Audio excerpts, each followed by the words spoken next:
current Spurs 11, who do you think are in our best Spurs 11 right now?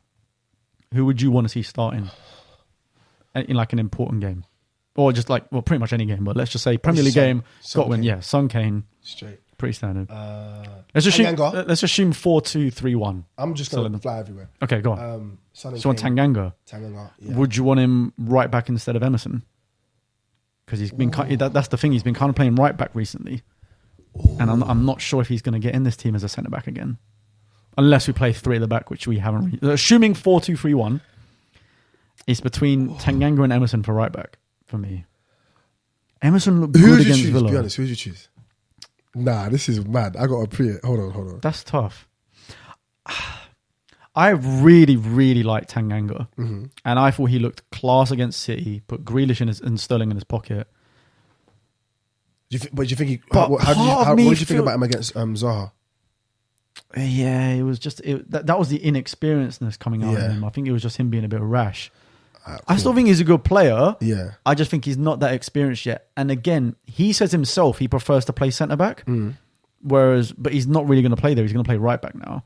As a right back, I was really impressed with Emerson against Villa. Yeah. I think it's probably still a bit too early to say. I would just rather put Tanganga there because I feel like he's probably more solid. He's got the fans on his side as well. Yeah. He's just more solid. You know what I mean? I can go with Tanganga. Who's your centre back? Romero, 100% one of them. Yeah. Romero looked great. He's solid. And a 50 more centre back, he's got to be in there. So now we're talking Dyer, Sanchez, Rodon as our other options for centre back. Realistically, would I pick Sanchez? You probably need the microphone close to you, but sorry. I want to say Sanchez. You want to say Sanchez? I want to say Sanchez. I'm going to say Dyer, only because from what I've seen in the game so far, Romero seems to play right centre back, and Dyer plays left centre back, whereas Sanchez normally also plays right centre back. I was just going as far as just like just who you think's about. Yeah.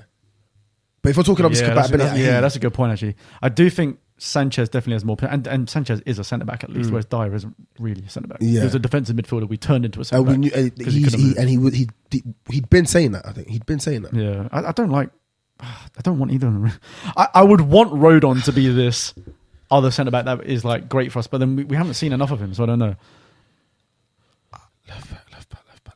I'm gonna say Dyer because I just think Dyer and Romero probably complement each other a bit more than Romero Sanchez. That's what I'd say at least. Will you say Romero Sanchez? You reckon? I was say, just because who would I rather see? Yeah, a centre back. You know what I mean, Reguilon left back. Yeah, that's not even up for discussion. Luis in goal. That's pretty much an obvious one. 2 DMs or two centre mids. I'm going Skip and Højbjerg. No, and you're going to say Højbjerg. I was just about to say you're going to pick Højbjerg, but Højbjerg, I would want. He's like I said this during when we was on what game was it? I forgot what game it was. But I was like, yo, whenever Højbjerg come on, he fights, bro. Yeah. He fights. He's got that leadership characteristic. That's the one thing I can pure passion. Yeah. I just think Skip and Højbjerg work well with each other. Yeah. It's because Skip literally just sits and holds and actually defends really well. Yeah. And then Højbjerg is now got that more number 8 role. And he's a great passer. He had with Denmark. Passer. Yeah. And so he's getting forward a bit more, and he scored the other day because of it. Yeah. Got in the box, scored a goal. Because he's got more freedom to get forward now. So I think Skip and Højbjerg, they complement each other really well. Okay, so where'd you go from there? Then we've got 3. So I'd go Son on the left. Yeah. Bergwijn was doing better than Lucas before he came back. I'm going to pick Lucas, man. You're going to pick Lucas. I think I'll go Lucas as well because I think his energy's nuts. I think Bergwijn, we've got to see that bold head step on the pitch. I'm like, yeah, bro. I'm like, problem. Problem. He loves Spurs as well, man. He loves Spurs. Like these guys, Son and Lucas, I can tell they love Spurs. Pure passion. You can tell. You can just tell they love the club. So I think those 2 out wide. Obviously, Kane up top. Yeah. I think this number 10 role is the most complex one for me because it's either Ndombele, Lo Celso, or Dele. In my opinion, I think at the moment Ndombele. I swear. It goes in Ndombele, Lo Celso, and Dele. Yeah. That's what the order it goes in. Is that what you would say? I'd say Ndombele, Lo Celso, Dele. Yeah. Is what I'd say. Only because I think Ndombele offers that sort of flair. Yeah. And he's almost untouchable when he has the ball at his feet. We all know he needs to work on... He's not incredibly athletic. No, but that's he's the got thing. flair, We all know he needs to work on his fitness. Yeah. That's why it's a bit of an issue, because he's been playing a lot more games I would recently, say which is Lo Celso, good. bro. We need to give him more. But the thing is with Lo Celso, I think Lo Celso could be that good number 10. Mm-hmm. But like the others as well, I think he's wildly inconsistent. I was going to say that about Delhi though. No, that's why I think Delhi's last. Yeah. Delhi for me, it hasn't been hitting for a long time. And bearing in mind, this number 10, whoever plays in this number 10 role has got to provide the assists and set up plays. And out of those three, I think Delhi does it. Delhi has sparks. He does have sparks Yeah. in games like one or two. And it's the same here with and Ndombele has it in sparks as Yeah, well. Like yeah. when he has the ball, you think, oh, and he does something flary. You think, oh, this is sick. No, but I can why can't you do it for 90 minutes? Because, like, for example, he won't do something, and if he does, he will fight for the ball back. Yeah. He will fight. But like, I feel like he hasn't had a lot of those moments where it's like, oh, like, I feel like Delhi's had a lot more of those moments where it's like, oh, Delhi, all you have Well, to you're do really is frustrated. all you Yeah, have to- really I'm saying all frustrated. you have to do is, and he hasn't had those moments where he's made up for it. Whereas Ndombele, like you said, with the flair and everything, it kind of equals out. Do you know what I mean? And he kind of reminds me, when he's on the ball, he reminds me of Dembele a bit, where if the ball's at their feet, they've got the ball, Yeah. no one can tackle Yeah, them. he knows what to do. They're untouchable. Yeah. And Yeah. you saw it in Villa, he like outturned like 3 players and had a shot on goal. And The it's shot not wasn't because- great, like I but said, yeah. the way his movement when he has the That's ball what it is, yeah. is unreal. Yeah, the It's agility, just everything. It's just off the ball. Yeah. You see, he doesn't necessarily. But how is the fitness not there? You're pro.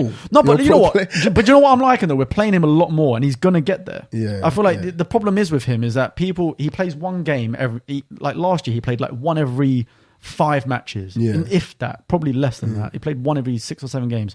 You're not gonna get match fitness you're from not, doing you're that, not, you're not. Especially at this level. At Match this level fitness as is well. totally different to just normal fitness in training. Like it's hard. You've got to be playing consecutive matches and a lot of minutes to get there. And I like that Nuno's been more consistent and played him the last 4 or 5 games, because Which is true. that should hopefully, fingers crossed, build up his match fitness. Once Confidence that's as full well. and he can play 90 minutes, Yeah. hopefully that means we've got the play on our hands. If not, at least he's got competition from Lo Celso, Yeah. because he's got to be on his toes now. Lo Celso's now back in like fighting for him from that spot. And he looked good when he came on against Villa as well, I think. So Okay, so between those that's two, I think that was probably Yeah. right now, And I it's- think my favourite. But- Brian Hill deserves a chance, but he's not going to get Nah, ahead he of get it. Son. He's probably fine for the spot for Lucas, realistically, as a winger. But obviously, a player for the future. Obviously, you'd say Yeah, Scarlett. he's- You'd say, he's even still say Scarlett there as well as a player for the He's future. another one for future. We got loads for the future. Yeah, so. we got a lot. We got quite a bit for the future. But yeah, definitely, I can definitely agree with that starting 11.